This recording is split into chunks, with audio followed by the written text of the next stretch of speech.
मान लो तुम्हें इधर सुबह सुबह पहले स्कूल जाना पड़ता था, इधर सुबह सुबह 6 बजे नींद के झपट्टे आ रहे हैं और इधर मम्मी आकर बार बार गोदड़ा खींच रही है। अरे मम्मी पहले चाय तो बना दो, फिर उठ जाऊंगा आराम से। थोड़ी देर बाद साला चाय भी बन जाती है और फिर से मम्मी चिल्लाने लग जाती है, अरे बेटा चाय बन गई। अरे मम्मी एक काम करो, चाय छानो तो सही, थोड़ी देर और सो लेता हूँ। उस टाइम पे साला ऐसा लग रहा होता है कि सारी दुनिया की जायदाद भी सामने पड़ी होगी ना, तो उसे रिजेक्ट करके पहले पंखा चालू करके सो जाऊंगा थोड़ी देर और।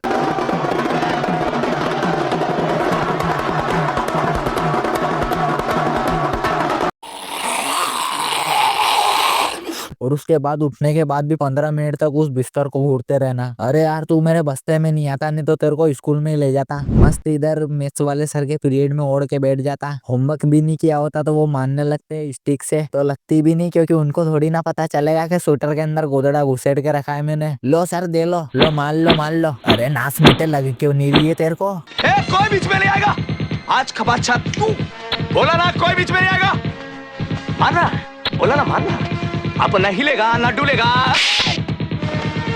इधर सुबह सुबह तुम्हारे लिए पानी गर्म हो रहा है, वो भी उस डंडे वाले हीटर से। साला ये डंडे वाला हीटर इतना बड़ा मदरबोर्ड था ना। एक बार ऐसा ही मेरे लिए पानी गर्म हो रहा था और मुझे डब्बे के अंदर पानी कम लग रहा था, तो मैंने सोचा कि पहले थोड़ा एक मग्गे से पानी ही डाल देता हूँ। स्विच भी बंद पड़ा हुआ था और मैंने मग्गे से पानी डाल दिया और अब माइक की करंट लग गई। रे साला उस टाइम पे नींद और ठंड दोनों उड़ गई थी मेरी। अब बंद स्विच में भी पानी डालने पर करंट लगता है, ये चीज तो साला मैंने पढ़ी ही नहीं थी। क्योंकि उस दिन जिस दिन ये टॉपिक पढ़ाया जा रहा था क्लास में, मास्टर जी ने मेरे फटे जूते होने पर मुझे क्लास के बाहर खड़ा कर दिया था, क्योंकि मेरे जूते के अंदर से एक अंगूठा बाहर निकल रहा था। और मेरे साथ में मंगलेश को भी खड़ा कर दिया था। तेरी मई की लान भात, साले तेरी वजह से ही मेरा जूता उस दिन फालतू में फट गया था, क्योंकि तू फालतू में माथे आ रहा था मेरे। तुझसे ऑफ से बेट से खेली नहीं जाती तो तू रखता क्यों है रे? अब तू खड़ा घूम रहा था तो मैंने दे दी मुक्के की मिला के तेरे में। ऑफ से नहीं बोला था तूने तो, इतने में वापस मेरे को मानने आ गया तू। जे पॉइंट से आवेला वो पॉइंट में पेशाब करे खातिर रास्ता भी बनावेला।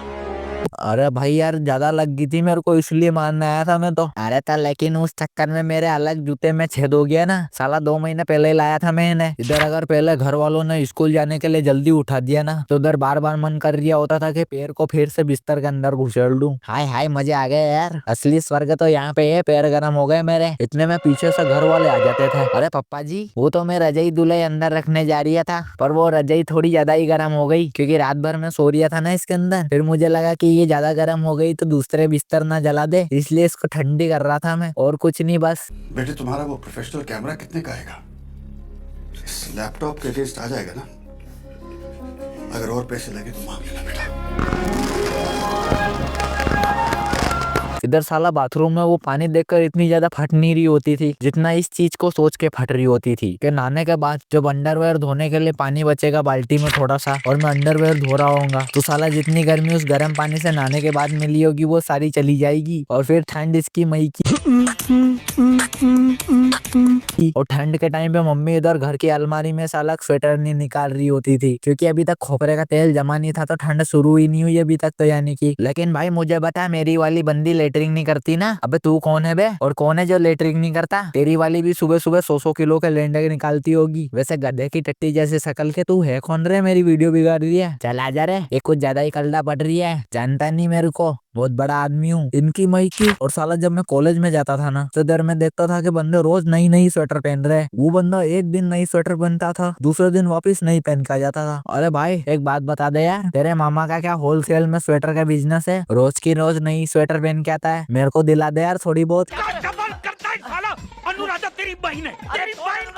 क्योंकि मैं खुद साला 4 साल पुरानी स्वेटर पहन रहा था, इसकी मई की उसमें से रुए रुए निकल रहे थे चारों ओर से। और एक तो वो स्वेटर इतनी ज्यादा मोटी होती थी ना यार, कि उसे पहनने के बाद ऐसा लगता था कि मैंने साला बिस्तर सिलवा लिए उसके अंदर और फिर उसे पहन लिया। और तुम्हारे साथ भी ऐसा होता होगा कि इधर तुम्हारी मम्मी की पुरानी अलमारी पड़ी हुई है जो उन्हें दहेज में मिली थी, और मम्मी उसके अंदर से अब कम्बल निकाल रही है। मेरी आधे से ज्यादा ठंड तो उस कम्बल की खुशबू सुन के ही चली जाती थी।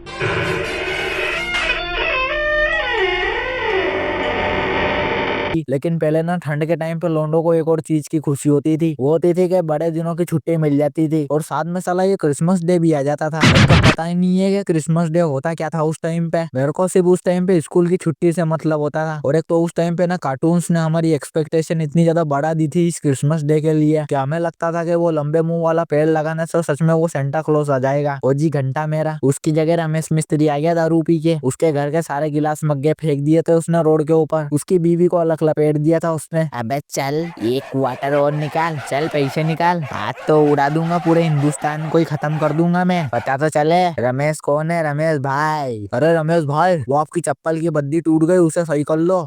और दो मोदी जी को वोट, चप्पल की बद्दी टूट गई मेरी, अब तो ये कंपनी वालों के अंदर ही केस कर दूंगा। आप जैसे अंग्रेजी बोलने वाले लोग ऐसे बात करेंगे तो कैसे चलेगा? अंग्रेजी वैसे रमेश तुम्हारे ऊपर भी केस कर सकता है, लेकिन उससे पहले तुम वीडियो को लाइक कर दो यार, चैनल को सब्सक्राइब भी कर लेना। मैं मिलता हूँ तुम्हें नेक्स्ट वाली वीडियो में।